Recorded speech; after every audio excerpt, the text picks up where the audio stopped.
لله رب العالمين والصلاة والسلام على قائد المجاهدين أما بعد رب اشرح لي صدري ويسر لي أمري واحلل عقدة من لساني يفقهوا قولي. الحمدللہ آج کی صلاۃ تراویح میں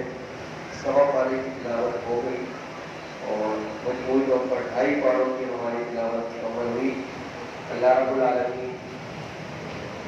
کا شکر ادا کرتے ہیں کہ اللہ رب العالمین نے ہماری زندگیوں میں ایک مرتبہ پھر نیکیوں کا موسم بہار ماہ رمضان ہمیں نصیب فرمایا. اور اللہ رب العالمین سے دعا ہے کہ آج ہماری نماز تراویح کو اپنے دربار میں قبول و منظور فرمائے. ہمیں بہتر انداز سے اس کی مفہومات کو سننے سمجھنے اور اس پر عمل کی توفیق عطا فرمائے. سورہ فاتحہ سے قرآن مجید کا آغاز کیا گیا ہے جسے ام القرآن اور اساس القرآن کہا جاتا ہے کہ قرآن مجید کی بنیاد ہے. قرآن مجید کی 3 بنیادی مضامین ہیں جو توحید، رسالت اور آخرت کے اوپر بحث کرتی ہے، اور سورہ فاتحہ میں ان تینوں مضامین کو شامل کیا گیا ہے. اور یہ ایک بے مثال دعا، معارف کا پیش بہا خزانہ اور قرآن علوم کا ایک ایسا شفاف آئینہ ہے کہ جس میں 113 صورتوں کی جھلک ہم مختصر وقت میں دیکھ سکتے ہیں. اسی لیے کہا گیا ہے کہ یہ قرآن مجید کے سورہ فاتحہ کو پڑھا جائے تو اس کی تلاوت اور تشریح کو اگر سمجھا جائے تو اس میں پورے قرآن مجید کے آیات کی آپ مختصر وضاحت دیکھ سکتے ہیں. سورہ بقرہ سے آغاز کیا گیا. سورہ بقرہ قرآن مجید کی سب سے طویل سورت ہے جو 286 آیات پر مشتمل ہے، اور گائے ذبح کرنے کا واقعہ کیونکہ اس میں ذکر کیا گیا اسی وجہ سے سورت کا نام سورہ بقرہ رکھا گیا ہے. اور وہ واقعہ یوں ہے کہ بنی اسرائیل کے ایک مالدار شخص کو اس کے ایک سگے بھتیجے نے مال وراثت ہتھیانے کی غرض سے قتل کیا، اور پھر رات کی تاریکی میں اس کی ناش کو اٹھا کر کسی اور کے دروازے پر ڈال دیا اور اس کے اوپر قتل کا دعویٰ کیا، اور قریب تھا کہ ایک بہت بڑا فساد برپا ہوتا. اللہ رب العالمین نے موسیٰ علیہ السلام کے ذریعے قوم کو گائے ذبح کرنے کا حکم دیا اور اس کے گوشت کا کچھ حصہ مقتول کے جسم کے ساتھ لگانے کا حکم دیا. چنانچہ وہ زندہ ہوا اور اپنے قاتل کا نام بتا دیا. اس واقعے کے اندر یوں سمجھ لیجیے کہ جیسے ایک تیر سے 2 شکار کیے گئے ہوں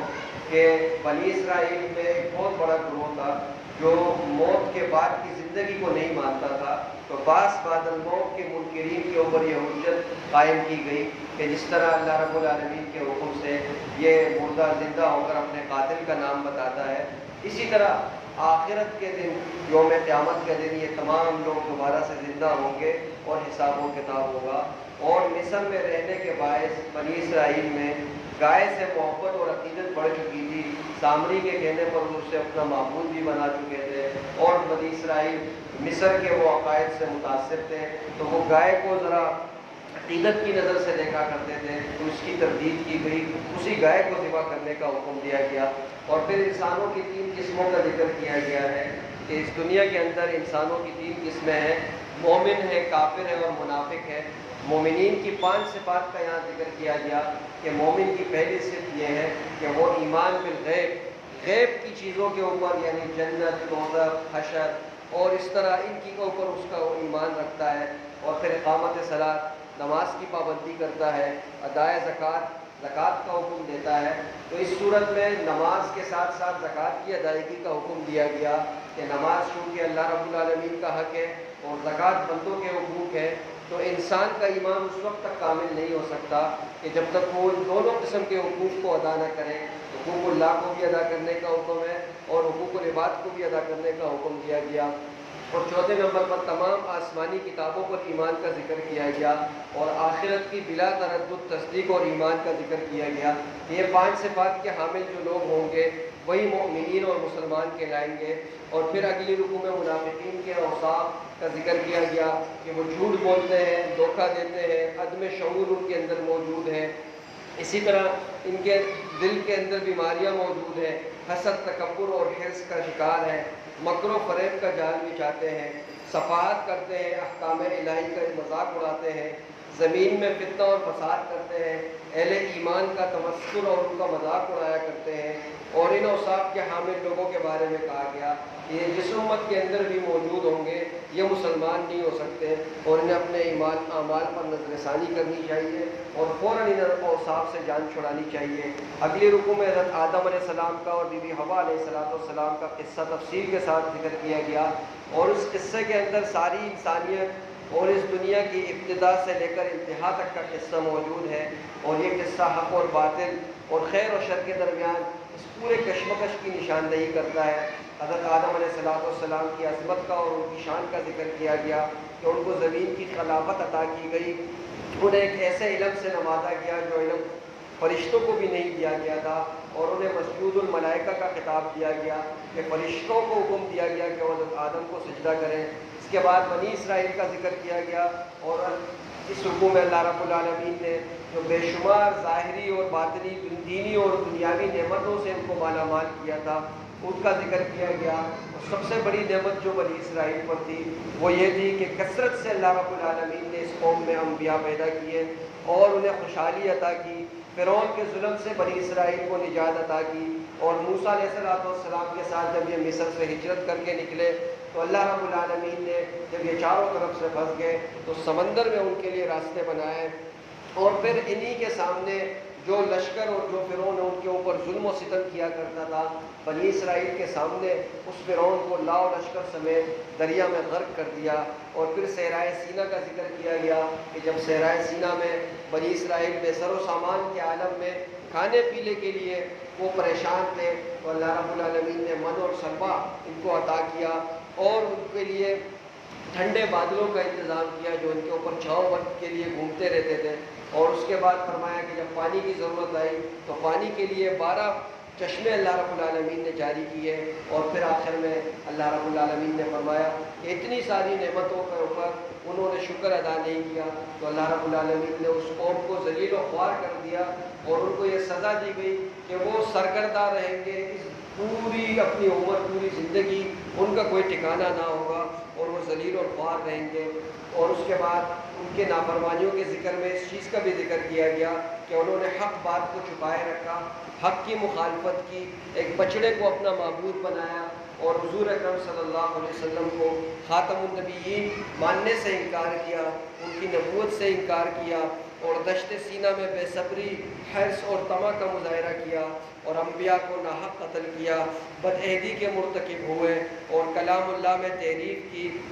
بغض اور حسد کی بیماری میں مبتلا ہوئے، اور اس کے ساتھ ساتھ سحر و کہانت اور جادو میں دلچسپی لینے لگے، اور ان تمام بدعملیوں کے باوجود بھی وہ بڑے ڈھیٹ انداز میں کہتے تھے کہ جنت کے واحد حقدار ہم ہیں، جنت کے ٹھیکیدار بھی ہمیں، ہماری امت کے علاوہ کوئی اور امت جنت میں داخل نہ ہوگی۔ تو یہاں ذکر کرنے کے بعد اگلی رکوع میں ابراہیم علیہ السلام کا ذکر کیا گیا، ان کی آزمائشوں کا ذکر کیا گیا، ابتلاؤں کا ذکر کیا گیا کہ لیکن اتنی آزمائشوں میں ڈالنے کے بعد بھی ابراہیم علیہ السلام سے غرور ہوئے، والد کی بت پرستی سے بیزاری سے لے کر پوری قوم سے ٹکرانے کا ذکر کیا گیا، نمرود سے بحث و مباحثے کا ذکر کیا گیا، حضرت ابراہیم علیہ السلام کو آگ میں ڈالا گیا، انہیں اپنے وطن سے ہجرت کرنے کا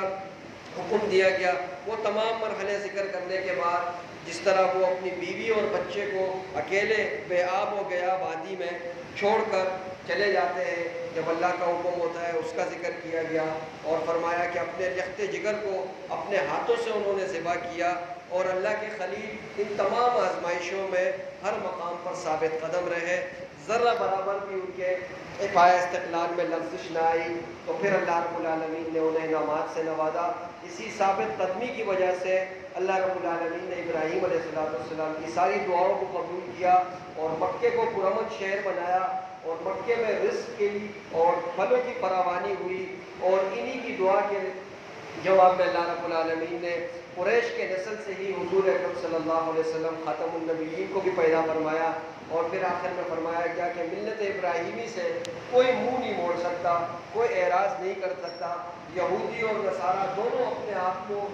ملت ابراہیمی کی طرف منسوخ کرتے ہیں، لیکن اس کے اوپر ملت ابراہیمی کے اوپر عمل پیرا نہیں ہوتے۔ پھر تحویل قبلے کا تفصیل سے ذکر کیا گیا کہ مدینہ آنے کے بعد حضور اکرم صلی اللہ علیہ وسلم 16 مہینے تک بیت المقدس کی طرف منہ کر کے نماز پڑھتے رہے، لیکن ان کی دلی خواہش اور دلی آرزو یہی تھی کہ کعبے کو مسلمانوں کا قبلہ قرار دیا جائے، لیکن استحیاء اور شرم کی وجہ سے کبھی اس آرزو کا ذکر اللہ رب العالمین سے نہیں کیا، اور 16 مہینے بعد پھر اللہ رب العالمین نے خود ہی ان کو حکم دیا کہ وہ مکے کی طرف منہ کر کے نماز پڑھے، اور وہاں پورا تفصیلی وہ ذکر کرنے کے بعد پھر جب مشرکین اور یہود کا اعتراض ہوا تو اللہ رب العالمین نے اس کا جواب دیا کہ قل للہ المشرق والمغرب، یہ مشرق اور مغرب یہ اللہ رب العالمین کے لیے ہی ہے، اور حقیقی نیکی کا معیار یہ نہیں ہے کہ کس کی طرف رخ کر کے منہ کر کے نماز پڑھا جائے، بلکہ عقائد اور اعمال، معاملات، اخلاق اور سب کا رخ صحیح ہونا چاہیے، اور دل اور پوری زندگی کا رخ بھی بدلنا ہوگا، اور دین اسلام کا تعلق زندگی کے تمام معاملات کے ساتھ ہے، اور یہ تمام شعبہ ہائے زندگی سے ہی بحث کرتا ہے۔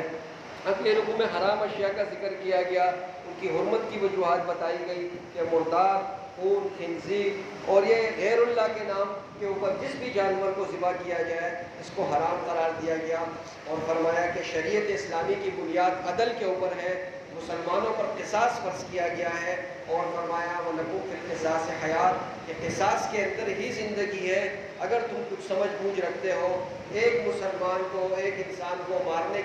کا جو قصاص ہے وہ 100 اونٹ ہے کہ اس کے بدلے میں 100 اونٹ دیا جائے، اور اسی طرح فرمایا گیا کہ کوئی اگر کسی کا دانت توڑ دے تو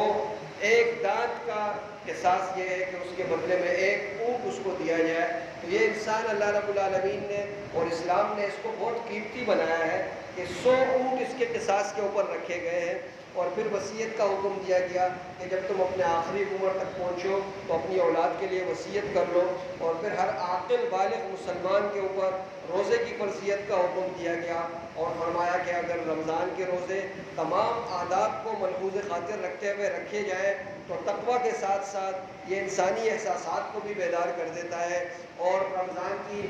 اہمیت کا اندازہ اس بات سے لگایا گیا کہ اللہ رب العالمین نے شہر رمضان الذی انزل فیہ القرآن یہاں ذکر کیا گیا کہ اسی ماہ مبارک میں اللہ رب العالمین نے قرآن مجید کو نازل کیا گیا۔